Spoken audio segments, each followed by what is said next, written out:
మిత్రులు హర్నియాకు హైడ్రోసీల్కు తేడాలు చెప్పమంటున్నారు. హైడ్రో అంటే వాటరు.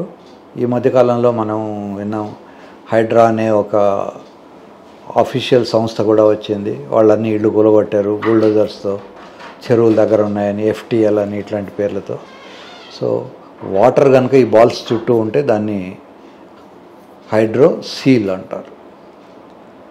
దాంట్లో కనుక రక్తం వస్తే హెమటోసీల్ అంటారు. ఇది కాకుండా హర్నియా అంటే భగవంతుడు కొన్ని ఈ మొత్తం శరీరం తయారీలో కొన్ని చిన్న చిన్న రంధ్రాలు పెట్టాల్సి వచ్చింది. ముఖ్యంగా ఈ బాల్స్కు బ్లడ్ సప్లై కోసమని, ఈ బాల్స్లో తయారయ్యే సెమెను పెనిస్లోకి వెళ్ళడానికి కోసమని ఒక చిన్నపాటి కెనాల్ ఉంటుంది. దాన్ని ఇంగ్వైనల్ కెనాల్ అంటారు. ఈ ఇంగ్వైనల్ కెనాల్కు రెండు వైపులా ఓపెనింగ్ ఉంటుంది, ఎక్స్టర్నల్ అండ్ ఇంటర్నల్ ఓపెనింగ్.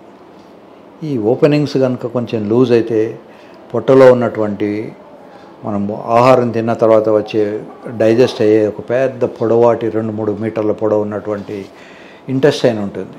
దాన్ని పక్కనే ఓమెంటం ఉంటుంది. యూజువల్గా ఓమెంటం కానీ ఇంటెస్టైన్ కానీ ఇందులోకి వచ్చి వెళ్ళిపోతుంటుంది. వచ్చినప్పుడు నొప్పిగా ఉంటుంది, మళ్ళీ పోయినప్పుడు నొప్పి తగ్గుతుంటుంది.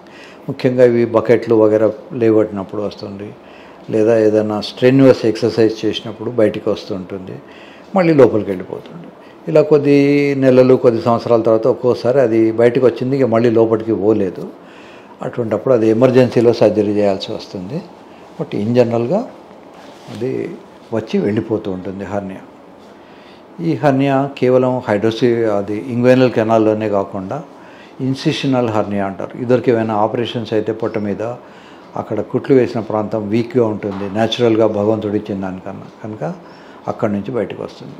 ఈ హర్నియాలు అసలు ఎందుకు వస్తాయి అంటే పొట్ట పెరిగినప్పుడు వెరీ కామన్. పొట్ట బాగా పెరిగిపోతున్నప్పుడు లోపల ఇంటెస్టైన్స్కు స్పేస్ ఉండదు, కనుక ఏదో ఒక వీక్ పాయింట్ నుంచి అది బయటకు వచ్చే ప్రయత్నం చేస్తూ ఉంటుంది. ఆ వీక్ పాయింట్సే ఈ హర్నియాస్. వీటికి ఇప్పుడు మంచి ట్రీట్మెంట్ వచ్చింది. వీటిని హర్నియోగ్రఫీ అంటారు. మెష్ ప్లాస్టీ అనే ఒక కొత్త సర్జరీ ఉంది. మెష్ చేసి సర్జరీ చేయడం వల్ల అది హర్నియా మళ్ళీ రికరెన్స్ బాగా తగ్గిపోయింది. ఈ మధ్యకాలంలో లాపరోస్కోపీ ద్వారా కూడా హర్నియా రిపేర్ చేస్తున్నారు.